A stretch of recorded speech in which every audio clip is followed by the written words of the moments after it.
Welcome बच्चों, आपके अपने learning platform axiom JEE maths पर हम लोग कंटिन्यू कर रहे हैं जेईई एडवांस्ड का पीवाईक्यू सीरीज। और आज हम देखने वाले हैं इसमें बाइनोमियल एक्सपेंशन पे क्वेश्चन जो कि जेईई एडवांस्ड 2023 में पूछा गया था। चलिए देखते हैं इसका सवाल क्या कह रहा है। सवाल में कह रहा है कि let A and B two non zero real numbers, ठीक है, and if the coefficient of x की power 5 in the expansion of this is equal to coefficient of x की power -5 in the expansion of this। Okay, clear है। इसका मतलब इसका expansion लिखना है और इसके एक्सपेंशन में जो x की पावर 5 का कोफिशिएंट है उसे इक्वल कर देना है x की पावर -5 का कोफिशिएंट इसके एक्सपेंशन में, यानी इन दोनों का एक्सपेंशन लिखना है और इसमें x की पावर 5 का और इसमें x की पावर -5 का दोनों का कोफिशिएंट हमें इक्वल करना है। ठीक है, तो हम जनरल टर्म लिखते हैं। पहले जनरल टर्म आप जानते हैं कि x प्लस वाई की पावर n, इसे हम लिखते हैं इसमें हम जनरल टर्म लिखते हैं t r plus one term is equals to N C R into X की power n minus R into Y की पावर r।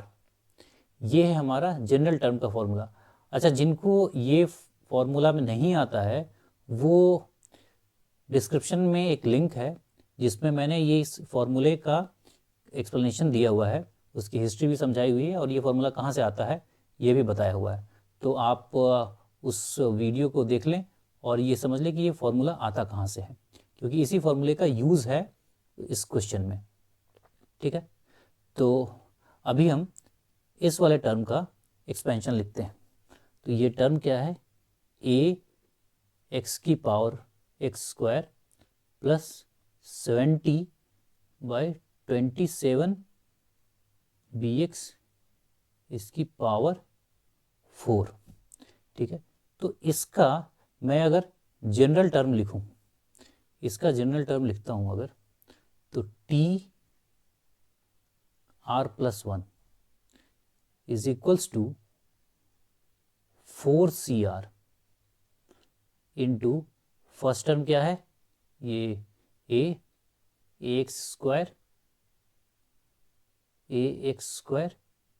ये फर्स्ट टर्म है, इसकी power n minus R into second term क्या है 70/27 B X इसकी power r। ठीक है, ये तो हो गया आर एक्स प्लस 1 टर्म का एक्सपेंशन इसमें। अब क्वेश्चन में क्या कह रहा है, क्वेश्चन में कह रहा है कि x की पावर 5 का जो कोफिशिएंट है, इसमें x की पावर 5 का कोफिशिएंट निकालना है। तो इसको मैं अगर और एक्सपेंड करूँ, अगर 4CR इंटू एक्स की पावर को अलग कर लेते हैं, तो a की power n minus R into यहाँ से कांस्टेंट टर्म जो है वो 70/27 बी इसकी पावर r और इंटू, अब x की पावर लिखेंगे, यहाँ से x की पावर आ जाएगी 2n माइनस 2r और इंटू 1/x की पावर r यहाँ से।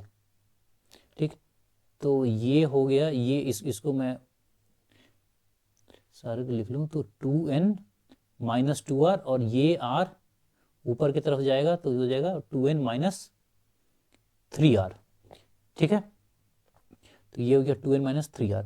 अब मुझे पूछा है कि t वो कौन सी टर्म है, टी आर प्लस 1 वो कौन सी टर्म है, ये एज इट इज, जिसमें x की पावर 5 आएगी और उसका कोफिशिएंट क्या है।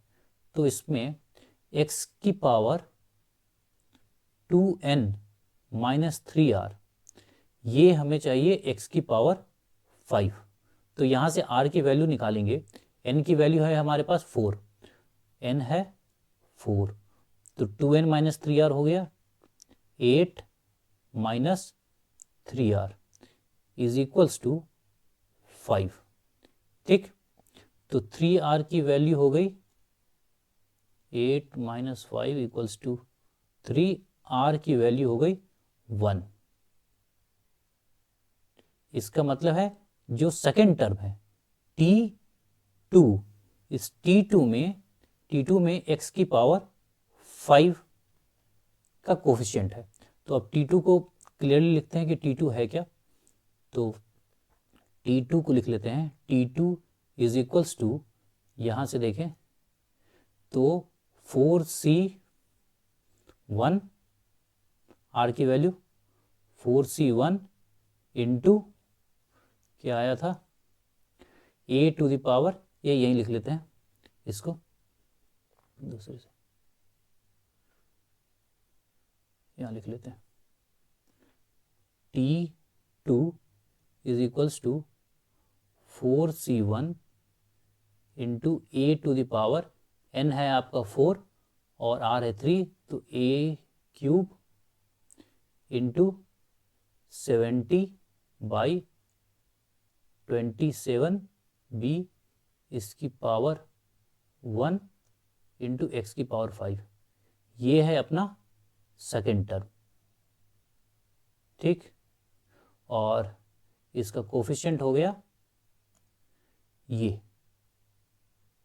है इसका कोफिशिएंट। ठीक, तो कोफिशिएंट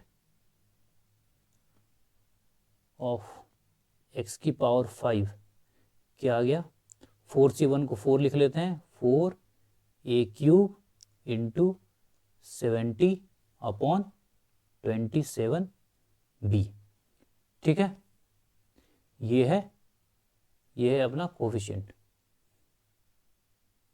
जो कि रिक्वायर्ड है हमें।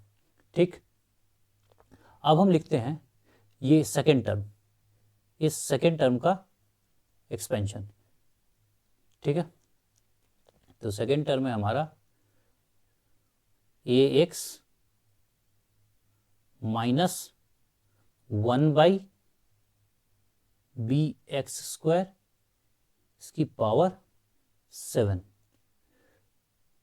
तो इसमें इसका जो T R plus 1th term, r plus 1th term क्या होगा इसका 7cr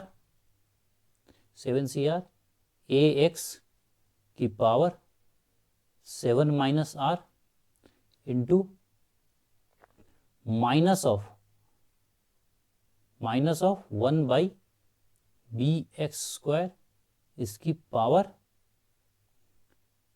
r। ठीक है, यहाँ माइनस इसलिए लिया क्योंकि यहाँ ये माइनस, इसको ऐसे भी तो लिखा जा सकता है A X plus minus of 1 by B X square इसकी पावर 7, और उसके बाद सेम फॉर्मूला अप्लाई हो जाएगा। ठीक है, तो यहाँ से हमने लिख लिया r प्लस 1th टर्म का जनरल टर्म। अब इसमें हमें चाहिए x की पावर -5 का कोफिशिएंट। तो कांस्टेंट टर्म को अलग लिखते हैं, a की पावर 7 माइनस r, उसको -1 बाई बी इसकी पावर r, और अब x की पावर लिखेंगे x की power 7 minus r into 1 by x square है नीचे, तो एक्स स्क्वायर और उसकी पावर x की पावर 2r। तो x की टोटल पावर क्या हो गई यहाँ पर से x की पावर 7 माइनस r, और ये 2r ऊपर में माइनस की तरफ जाएगा तो 7 माइनस 3r। ठीक, तो अब हमें सवाल में क्या पूछा है कि इसकी वैल्यू हमें -5 बनानी है, x की वैल्यू -5, और उसी के रेफरेंस में जो r आएगा और उसी r का ये कोफिशिएंट हमें यहाँ से निकालने हैं। ठीक, तो अभी देखते हैं x की पावर 7 माइनस 3r, ये जब इक्वल्स टू होगा x की पावर -5, तो क्या आएगा 7 minus 3r is equals to -5। तो 3r की वैल्यू हो गई 7 प्लस 5 12, r की वैल्यू हो गई 4, यानी फिफ्थ टर्म हमें यहाँ से फिफ्थ टर्म लिखनी है। ठीक, तो फिफ्थ टर्म ही हमारी वैल्यू है, जो कोफिशिएंट आएगी फिफ्थ टर्म की वही वैल्यू होगी। तो फिफ्थ टर्म लिखते हैं T5, T5 क्या हो जाएगी 7C4, यहाँ से लिख रहे हैं, ये टर्म है हमारा, ये है हमारा टर्म, यहाँ से लिख रहे हैं फिफ्थ टर्म की value 7C4 into a to the power 7 minus R, R की वैल्यू है 4, तो 7 minus 4 3 a cube into -1/b, R की वैल्यू 4, आर की वैल्यू हो गई 4 इंटू एक्स की पावर -5। ठीक है, ये हो गई टी फिफ्थ, और इसका कोफिशिएंट हो गया ये। ठीक, अब सवाल में ये कह रहा है कि इसका कोफिशिएंट, इसका कोफिशिएंट जो ऊपर हमने कोफिशिएंट निकाला था उसके बराबर है, तो इसकी वैल्यू हम पहले लिख लेते हैं 7C4, 7C4 की वैल्यू हो गई 765 into 4 factorial, 4 factorial, 3 factorial, 4 factorial यहाँ से कैंसिल हो गया, 3 फैक्टोरियल यहाँ से कैंसिल हुआ, तो 35 a क्यूब इंटू 1/b की पावर 4। ठीक है, 35 a क्यूब बाई b की पावर 4, और ऊपर जो हमने कोफिशिएंट निकाला था ये 4a क्यूब इंटू 70/27b, तो ये इसको अगर मैं लिख लूँ तो 280 a क्यूब बाई 27b। ठीक, यही हम लोग नीचे लिखते हैं, तो आएगा 280 a cube by 27b is equals to ये 35 a क्यूब अपॉन b की पावर 4, यही क्वेश्चन में गिवन है। ठीक, तो यहाँ से a3 a क्यूब और a क्यूब ये यहाँ से कैंसिल हो गया। ठीक, यहाँ से एक b गया और यहाँ आ गया b क्यूब। ठीक, और तो b क्यूब की वैल्यू आ गई 35 इंटू 27 अपॉन 280। ठीक है, अब यहाँ से कुछ टर्म्स कैंसिल होंगे, यहाँ 7 7 5 7, यहाँ 40। ठीक, तो 70, और क्या कैंसिल हो रहा है यहाँ पर, और तो कुछ कैंसिल होता हुआ नहीं दिख रहा है। हाँ, 5 हो रहा है, 5 और 8। ठीक, तो ये टोटल वैल्यू आ गई 27/8। ठीक है, तो b क्यूब की वैल्यू हो गई 27/8, तो b की वैल्यू हो गई 3/2, और हमें सवाल में पूछा है 2b की वैल्यू बताने के लिए, तो क्लियर है 2b की वैल्यू हो गई 3।